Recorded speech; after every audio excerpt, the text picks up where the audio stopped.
What's going on, y'all? Machiavelli Mills TV. So we're back on this subject of Dr. Umar and his stance on interracial dating and the comments he made about Kobe Bryant's wife, Vanessa Bryant, right? And so for those who don't know, Dr. Umar said that basically when Kobe Bryant passed away, Vanessa Bryant partnered up with predominantly white institutions to lend resources, Kobe Bryant's resources, to predominantly white institutions. And why didn't she think to pour those resources into historically black colleges that have been historically underfunded intentionally by the government, right? Why didn't she pour that into black colleges, black schools that are, that need these resources, that are behind the eight ball compared to the other schools because they were intentionally underfunded, right? Black HBCUs have been underfunded by billions of dollars. Look it up, it's a fact, right?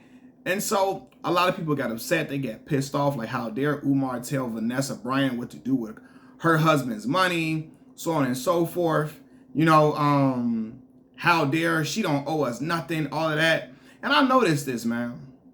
And I don't know if it's because Kobe is such a beloved figure, and I know people gonna think I'm picking on Kobe Bryant, but I'm not. This is simply a topic that came up, and this is how all of this was talked about, and this is comments that Dr. Umar made and what people are talking about on Twitter, right? I think because Kobe Bryant is such a beloved figure, people are wanting to protect Vanessa Bryant in the process, right? Because I'm seeing people, black folks, talking like conservatives, like talking like white conservatives, talking like Rush Limbaugh, talking like goddamn Tucker Carlson, all them motherfuckers.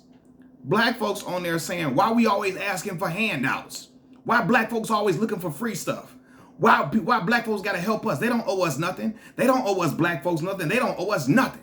All they gotta do is they don't owe us nothing. We always don't want to work for nothing. Black folks always don't want to work for nothing. Black folks always looking for handouts. Black folks always looking for handouts, sounding like fucking, like literally sounding like racist conservatives. Dog whistling, black folks dog whistling at other black people, dog whistling at our own community to protect Vanessa Bryant. Are you serious? Now, I don't mean any harm to Vanessa Bryant at all. She only gonna do what her husband taught her to do. If her husband didn't preach to her putting money into black causes, she's not gonna do that, right? And I'm just being real. It's not even an attack against Kobe. I'm just saying it, right? She lost her husband. She lost her daughter. I'm not attacking her. I'm attacking people who are so mad at that. People that Dr. Umar made a valid point about, hey, when you marry, non-black people, a lot of times they don't tend to put money back into black causes, into the black community. And you got people talking like real conservative white supremacists. Black folks don't want to work for nothing. Black people saying this shit. And I'm like, why are black people so against telling black wealthy people to pour into our communities? Why are black people so against that? Black people don't want to tell other black wealthy people to pour into our communities. Well, y'all, newsflash, that's how we get ahead, y'all. That's how we get ahead. We black folks have been behind the eight ball for so long because we've been letting it go. Oh, y'all go, black people get wealthy, they don't got to pour nothing into our communities. I watched Dr. Dre become a billionaire and pour mega millions into USC's music fund. Like USC need a motherfucking dime with that football program they bring in and the basketball program that bring in so much money for them. All the boosters and the mega $1 million endowments they get, they don't need a quarter from Dr. Dre. You know who do need that bread? HBCUs, like Cheney, schools all within the SWAC. My alma mater, Mississippi Valley State, Grambling State, Alcorn State, Southern University, Arkansas Pine Bluff, if I ain't said that school already, right? Alabama State, Alabama A&M, Morris Brown that just got their accreditation back. They could use a lot of those funds to be thriving and to get them to the level of these other predominantly white institutions who get these mega $1 billion endowments and have all these rich ass folks donating all the money to. And people are going to say, well, why do black colleges don't have money? Well, like I said before, black colleges have been intentionally underfunded by billions of dollars. Look up the article. They'll tell you what each school, how they've been intentionally underfunded by the government, right? But black folks, we don't want to tell other folks, we like, oh, we don't, black folks, them black celebrities don't owe us shit. They don't owe us a motherfucking thing. We always want something. We always want a handout. But they don't need us. They don't need to give us nothing. They don't need to help us with nothing. They don't need to give us nothing. We always looking for some money. We don't need nothing. I ain't giving. I seen people say, I saw a person say this, a black person. I don't owe nobody shit. I'm not breaking bread for a community that ain't never opened up their pockets for me. And dang, the black community ain't opened up their pockets for you, because well, guess what? We don't have too much of nothing in these environments that we come from. In these poor communities in the south side of Chicago, we don't got much, right? Now, I'm not living in the community anymore, but I come from that community. I'm not wealthy by any stretch of the imagination. I'm doing okay, right? But with that mindset that person just spewed, I don't owe nobody shit. I'm not breaking bread for a community that ain't never opened up their pockets for me. With that mindset, black folks will never get ahead. Never.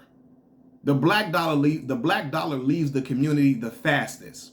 The black dollar does not circulate in our community. It don't circulate in our community at all. And it definitely don't circulate long, and it hardly circulates in our community at all. It goes to other communities without a second guess. For real, right? Jewish people, like they honestly, reinserted their power through strong community and family. Jewish people, I'll repeat it again, Jewish people reinserted their power through strong community and family. Seriously. They married within each other, made sure that the Jewish community lacked for nothing. Harry and Jeanette Weinberg are an example of that, right? They made sure their community lacked nothing.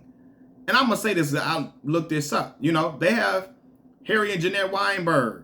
They have a philanthropic organization founded by Harry Weinberg. It is the largest Jewish-oriented foundation in the United States of America. Let me tell you this. I'll look this up too. Harry Weinberg, when he died, he left $3 million to his grandchildren, and he left almost $1 billion US of property to his foundation, his Jewish-oriented foundation, to help with a lot of causes within the Jewish community. Yeah, they say, oh, we help everybody and all of that. They pouring a lot of money into the Jewish community, for sure. They making sure he don't forget where he came from. Him and his wife made sure they didn't forget where they came from, and made sure they pouring into their community. Again, they family own a little bit of everything, and they make sure their community is taken care of. They don't have this, I don't owe no Jewish person nothing mentality that black folks do. And I think a lot of y'all are spewing that shit because y'all love Kobe Bryant and y'all don't want Kobe or Vanessa to be under any scrutiny. And y'all don't want Kobe's marriage to a non-black woman to be questioned or criticized. And I understand loving a Hall of Fame basketball player who is a tremendous all-time great in his sport, a pantheon great. But Dr. Umar point stands with when Vanessa isn't pouring money into a ton of black causes. Now, I saw a person say Vanessa donated $16 million to Kobe's foundation, which serves underprivileged youth, right? Again, underprivileged youth is not black youth. And I say that because we got to be specific with black stuff. I'm sorry. I used to be trying to be PC about it and be politically correct. All this underserved community, that shit will go to non-black people all the time. Like these philanthropic organizations, they will make sure that shit gets funneled to not to black folks. That's like when people use that people of color umbrella, not in order not to say black people, to not offend people. I don't care about not offending people. I'm sorry, not anymore. No, I need my money to go to black youth in our communities. Black youth that's struggling, that's behind an A-ball, that don't have the resources. Our schools in our communities don't have the necessary resources that the white schools have, that the schools in the white communities have. They don't have none of that. They don't have the same community centers that the white communities have. Our folks in our family worry about the lights gonna be on, if we got enough to eat, if the hot water gonna be on. Give it to black youth. Give it to the black youth. And I just underput it, black youth. I need it to my black folks, because I gotta help them the way other communities help their folks, the way Jewish people ride for their people, Asian people ride for their people, Hispanic people ride for their people. I need that. So Kobe, Vanessa donating $16 million to underprivileged youth, that ain't the black youth. I'm sorry. None of that don't say black. Kobe, then a girl says, Kobe didn't even go to college. Why is he responsible for HBCUs? Are you serious? Why is a black person responsible for historically black colleges and universities that educate a lot of black folks that come from underserved communities, that come from impoverished backgrounds, that come from marginalized areas and communities? Like, black folks are marginalized people as it is.